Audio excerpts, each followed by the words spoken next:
জয় হিন্দ, জয় ভারত বন্ধুরা। তোমরা হচ্ছে ডিফেন্স লাভার চ্যানেল। দেখো, বিএসএফ এর তরফ থেকে যে টেটসম্যান পদে ভ্যাকান্সিটা বেরোনোর কথা ছিল, সেই ভ্যাকান্সিটা কিন্তু শর্ট নোটিফিকেশন ইতিমধ্যে রিলিজ করে দেওয়া হয়েছে।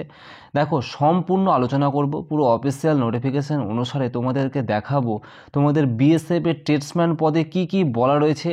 পরপর স্টেপ বাই স্টেপ আলোচনা করব, ঠিক আছে? দেখো কতগুলো ভ্যাকান্সি থাকছে না থাকছে সব কিছু ডিটেলস পরপর যা বলা আছে নোটিফিকেশনে সব তোমাদেরকে পড়ে শোনাবো।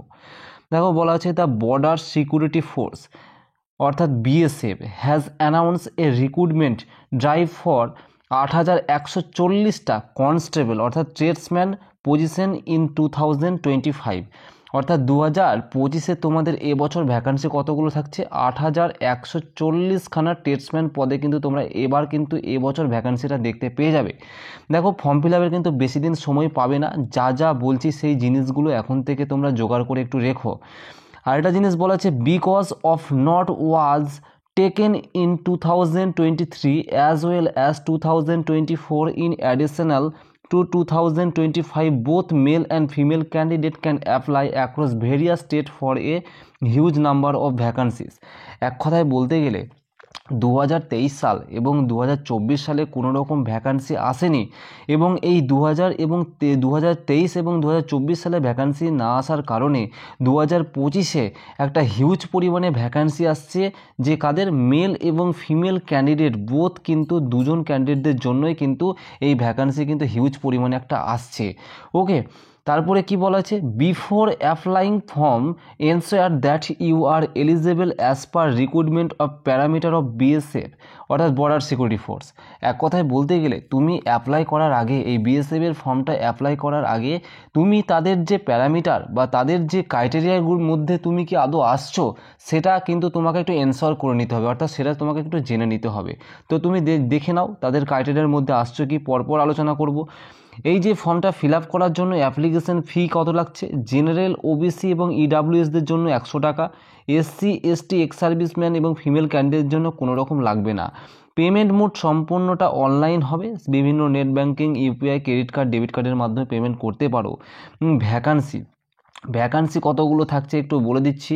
এবছর টোটাল ভ্যাকান্সি থাকছে 8,140খানা, যার মধ্যে মেল ক্যান্ডিডেটদের ভ্যাকান্সি থাকছে 6,028টা। ওকে, 6,628খানা ভ্যাকান্সি থাকছে, এটা মেলদের জন্য, এবং ফিমেলদের জন্য থাকছে কিন্তু 1,512টা ভ্যাকান্সি কিন্তু এটা ফিমেলদের জন্যই কিন্তু থাকছে। ওকে, আচ্ছা, এলিজিবিলিটি ক্রাইটেরিয়াটাও তোমরা একটু দেখে নাও। এখানে এডুকেশনাল কোয়ালিফিকেশান কী চাওয়া হয়েছে? ম্যাট্রিকুলেশন অর্থাৎ 10 পাস তুমি যদি হয়ে থাকো তাহলে কিন্তু এই ফর্মটা কিন্তু অ্যাপ্লাই করতে পারবে।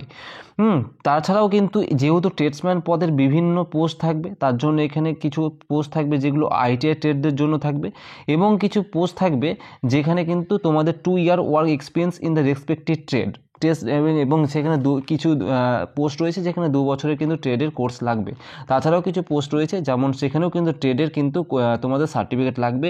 ফর এক্সাম্পল যেমন হচ্ছে কুক, তারপর হচ্ছে ওয়াটার কেরিয়ার, তারপর হচ্ছে ওয়েটার। এই যে পোস্টগুলোর জন্য কিন্তু ট্রেড সার্টিফিকেট কিন্তু লাগবে। ওকে, তারপর হচ্ছে এজ লিমিট। এজ লিমিটটা কত বলা হয়েছে? মিনিমাম কিন্তু এজ লিমিট হচ্ছে 18 বছর। ওকে, এবং ম্যাক্সিমাম হচ্ছে 25, এবং এখানে বলে দেওয়া রয়েছে as relaxation as per the government rules. অর্থাৎ যারা ওই বয়সে ছাড় পেয়ে থাকে না, তারা কিন্তু যেমন হচ্ছে এসসি এসটি ক্যান্ডিডেট যারা রয়েছে তোমরা 5 বছরের ছাড় পাবে, এবং যারা ওবিসি ক্যান্ডিডেট রয়েছে তোমরা 3 বছরের ছাড় পাবে। এগুলো কিন্তু তোমাদেরকে যোগ করে নিবে, ম্যাক্সিমাম এবং মিনিমাম এজের সাথে কিন্তু এগুলো একটু যোগ করে নিও। তারপরে কি বলছে? তারপরে বলছে যে বিএসএফ অর্থাৎ বিএসএফ কি বলছে? BSF tradesman physical efficiency test অর্থাৎ PET is a part of the selection process for recruitment in the border security force for the tradesman post such as cook, barber, washerman, water carrier. অর্থাৎ এক কথায় বলতে গেলে cook, তারপরে বারবার, waterman, তারপরে হচ্ছে ওই ওয়াশারম্যান, ওয়াটার ক্যারিয়ার, এগুলো হচ্ছে পিইটির একটা, আমাদের বিএসএফের একটা সিলেকশন প্রসেস রিক্রুটমেন্টের একটা পার্ট। তো যাই হোক, এটা গুরুত্বপূর্ণ ছিল না। তো তারপরে হচ্ছে দেখে নাও, যেটা হচ্ছে ফিজিক্যাল এফিসিয়েন্সি টেস্ট অর্থাৎ পিইটি বিএসএফের টেস্টম্যানের কী কী বলা আছে দেখে নাও। যারা মেল ক্যান্ডিডেট রয়েছে তোমরা যারা, তাদের কিন্তু 5 কিলোমিটার কিন্তু দৌড়াতে হবে 24 মিনিটের মধ্যে, স্পষ্ট কিন্তু নোটিফিকেশানে বলে দেওয়া রয়েছে। এবং পাশাপাশি তুমি দেখে নাও, তুমি যদি ফিমেল ক্যান্ডিডেট হয়ে থাকো, তোমাকে কিন্তু 1.6 কিলোমিটার অর্থাৎ 1600 মিটার দৌড়াতে হবে 8.5 মিনিটে। ওকে, স্পষ্ট নোটিফিকেশানে যা বলা আছে সেটাই কিন্তু তুলে ধরলাম। তারপরে কি বলা আছে দেখে নাও, যে বলা আছে যে এখানটায় যে ফিজিক্যাল স্ট্যান্ডার্ড টেস্ট, এটা বিফোর অ্যান্ড আফটার পিইটি এটা হতেই পারে, কারণ কখনো মানে ফিজিক্যাল যেটা পিএসটি টেস্ট যেটাকে আমরা বলছি সেটা আগে হতে পারে, পরেও হতে পারে। হাইট কিন্তু মেলদের জন্য কিন্তু জেনারেল ক্যাটাগরি থেকে যারা বিলং করবে তাদের কিন্তু 165 সেন্টিমিটার সবার জন্য 165 হাইট থাকবে, এবং ফিমেলদের জন্য হাইট থাকবে কিন্তু 157 সেন্টিমিটার। তোমরা যদি এই হাইটের আওতায় আসো তাহলে অবশ্যই এখন থেকেই তুমি একটা মনোভাবনা তৈরি করে রেখে দিতে পারো যে ফর্মটা কিন্তু তোমাদের ফিল আপ করতে পারবে। Relaxation apply for the certain category such as ST এবং হিল ট্রাইবস যেসবগুলো আছে তাদের কিন্তু ছাড় পায়। অ্যাপ্লাই ডেট সম্বন্ধে কী বলেছে দেখে নাও। অ্যাপ্লাই ডেট সম্বন্ধে বলা আছে যে apply date as per government notification, অর্থাৎ গভর্নমেন্ট যে নোটিফিকেশান আছে সেই নোটিফিকেশান অনুযায়ী তোমাদের অ্যাপ্লাই ডেট হচ্ছে জুন।